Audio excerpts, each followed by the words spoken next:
தளபதி விஜய் செய்வாரா இல்லை தளபதி ஸ்டாலின் தான் செய்வாரா?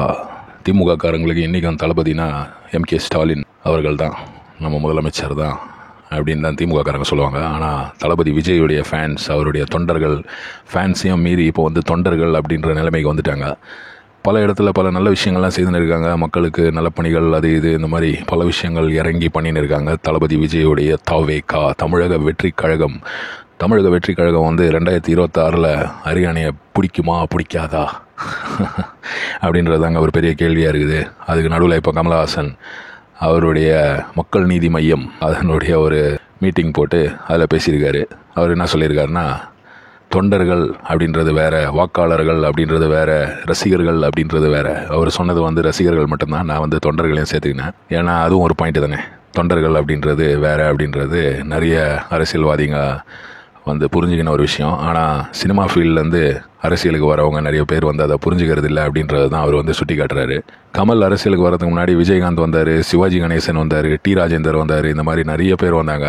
அதில் வந்து எம்ஜிஆர் அப்புறம் ஜெயலலிதா அம்மா இவங்க மட்டும்தான் வந்து சக்ஸஸ் ஆனவங்க.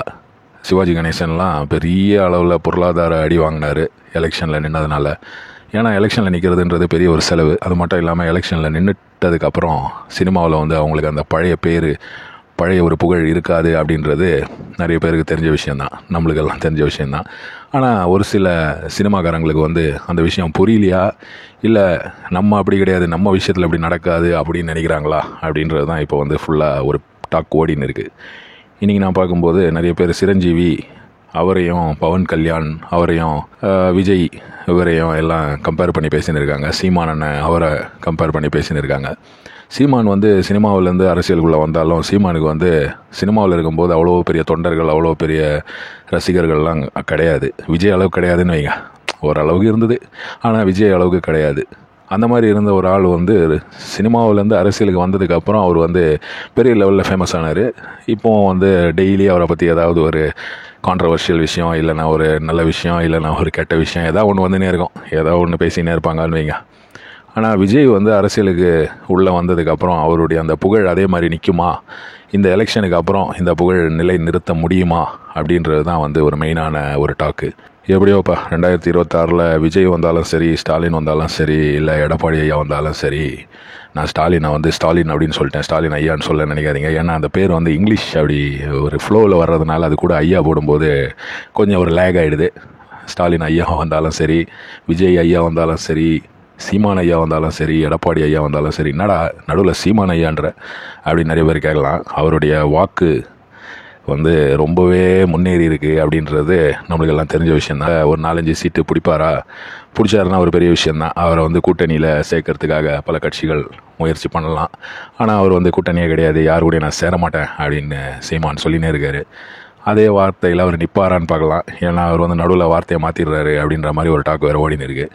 பெரியாரை வந்து எங்களுடைய கொள்கை தலைவன் அப்படின்ற மாதிரி அவர் சொல்லியிருந்தார்.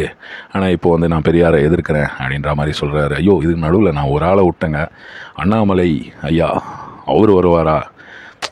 யார் வந்தாலும் சரி, மக்களுக்கு நல்லது பண்ணால் சரி. இதுதான் வந்து என்னுடைய பாலிசி. எப்படியும் பார்க்கலாம். 2026 எலெக்ஷன் வந்து இப்போவே வந்து களை கட்டிடுச்சு. இன்னும் 1 வருஷம் இருக்குது. ஆனாலும் இப்போவே வந்து பல விஷயங்கள் நடந்துன்னு இருக்குது. பல வியூகங்கள் வகுக்கிறாங்க, பலருக்கு எதிராக கேம்பெயினிங் நடத்துகிறாங்க. இப்போ பார்த்தீங்கன்னா get out Stalin, get out Modi, இந்த ஒரு மேட்ரு ஓடின்னு இருக்குது. என்னென்னமோ நடந்துன்னு இருக்குன்னு வைங்க. நம்ம அரசியலில், நம்ம ஊரில் இல்லாத அரசியலில் வியூகங்கள், ஐடியாஸ் அண்ட் ஸ்ட்ராட்டஜிஸாக எப்போவுமே வந்து பல பல வேலைகள் பார்ப்பாங்க நம்ம ஆளுங்க. அதுதான் எனக்கு சொல்ல தோணுது. எப்படியும் பார்க்கலாம், எப்படி வருதுன்றது, யார் ஜெயிக்கிறாங்கன்றது, யார் கப்பு எடுப்பாங்க அப்படின்றது 2026 நம்மளுக்கு கண்டிப்பாக தெரிஞ்சிடும். யார் எடுத்தாலும் மக்களுக்கு நல்லது பண்ணால் சரி.